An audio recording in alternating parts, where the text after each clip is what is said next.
So in today's video, I'll be going over some of the things that you need to take note whenever it comes to riding long distances. So anywhere starting from a 4-5 hour ride all the way to multi-day touring rides. Here are 3 things that you need to take note whenever it comes to riding long distances.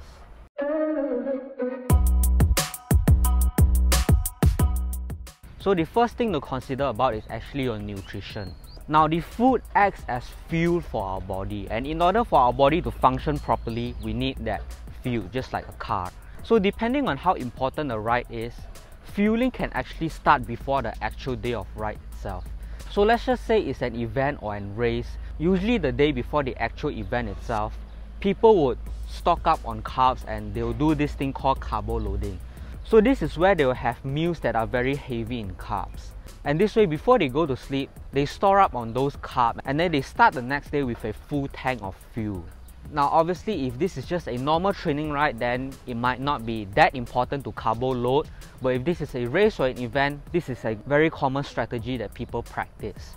Now during the day of the ride itself, we want to bring along some simple food with you.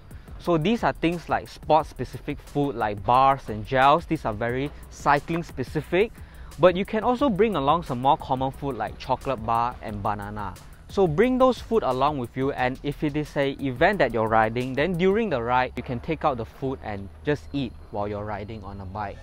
But if it's just a normal training ride or if you're touring, you can always just stop, find a cafe and then go inside to actually store up and eat.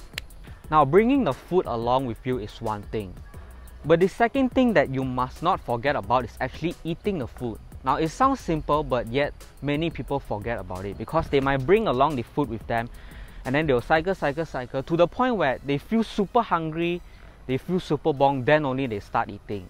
Now unfortunately at that point it's actually too late already, and the strategy to this is actually to eat consistent but in small quantity. So what I used to do is during an event or a race, I'll usually have one piece of food every 45 minutes to 1 hour. And this way I ensure that I don't forget to eat. I eat consistent but in a small quantity. You will prevent yourself from coming anywhere near that super hungry or super bonking point. And this is actually a far more better strategy than waiting until you're totally hungry, then only you start eating.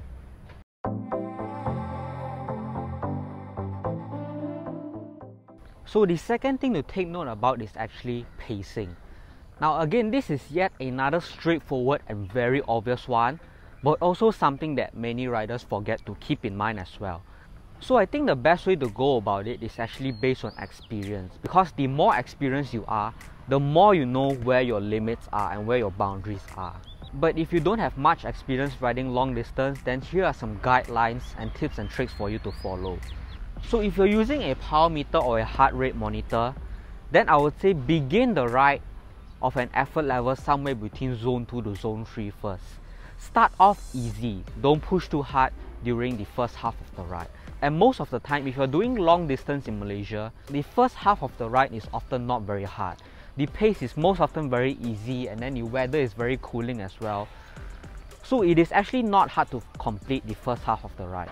But the hard part of it actually comes during the second part of the ride, where the sun is starting to shine and then the heat is really starting to build up, and then that is where and when it starts becoming difficult and a lot of riders start struggling.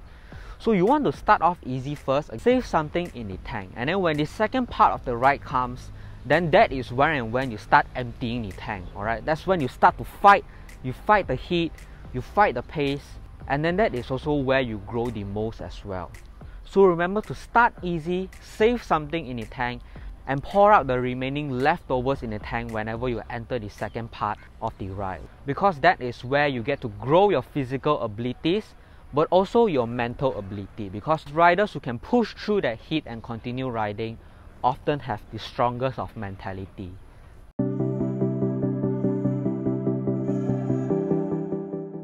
So the third thing to take note about is actually your choice of equipment. Now if you're doing a 1 day 4 to 5 hour ride, then there is actually not much you can change in terms of your equipment. So the most is that you probably wear a longer sleeve jersey, maybe put on some sunblock, and then bring an extra bottle with you and then a few extra tools. And then that's about all. But if you're the type of rider who does multi-day touring a lot, So rides like Audax, touring the country, those sort of ride where you're riding from the morning until the evening for multiple days. Then that is where you can start thinking about running different equipment choices compared to what you would normally run. Now, I'm not an expert in these sort of touring rides and this sort of Audax ride, but based on what I've observed and what I've thought of, I think these are some of the things you can do in terms of your equipment choices. So starting from your cycling apparel, I've noticed that you don't necessarily have to ride tight-fitting clothing like you would usually wear for a ride. You can wear something that is a little bit more looser fitting, of course, but still a cycling jersey. Of course, you can wear longer sleeve jersey to protect your arms, put on some sunblocks like you would usually do. But one thing to take note about here is actually your choice of cycling shoe. Now, the type of cycling shoe that you want to choose for this sort of touring rides might not necessarily be the most high-end or the most performance cycling shoe, because these sort of shoes often have a sole that is very stiff. It is made out of full carbon, and as you can see, it's pretty much impossible to bend. If you wear this sort of cycling shoe for touring, the vibrations from the road can actually be amplified into your legs, and over the course of few days, those sort of things would eventually add up and you'll start to feel a lot of discomfort in your leg area. So my suggestion is, if you do a lot of touring ride, then invest in a pair of shoe that is not so high-end, not so racing, and a little bit more entry level, because those sort of shoes often have a hard plastic or carbon reinforced plastic type of sole where it can flex a little bit more and absorb the road vibrations. And in terms of bike setup, of course, you can run a little bit more bags. You can have a saddle bag here, frame bag here, handlebar bag there to store all your clothing and all your equipment and stuff, but also the fit and geometry of it. If the type of riding that you do is only touring rides and only Audax ride, then you can consider looking into your fit and geometry and find something that is a lot more relaxed and a lot more upright.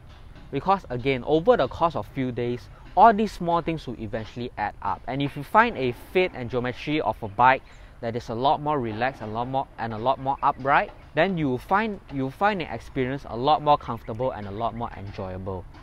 So for a lot of manufacturers, these sort of frames are usually labeled as endurance frame. So you can go to their website and take a look at their frames. You want to look into the endurance category, or sometimes they might also call it as touring category. So look into those sort of frames if the type of riding that you do is only touring and only Audax type of ride. So those are some of the few things that you should take note about when it comes to riding long distances. So let me know down in the comment section below on what are some of the things that you do and you prepare whenever it comes to riding long distance. So that is all for this video. Remember to give it a like and share it with a friend if you found value out of this video. And don't forget to subscribe to this channel for more cycling related tips and tricks.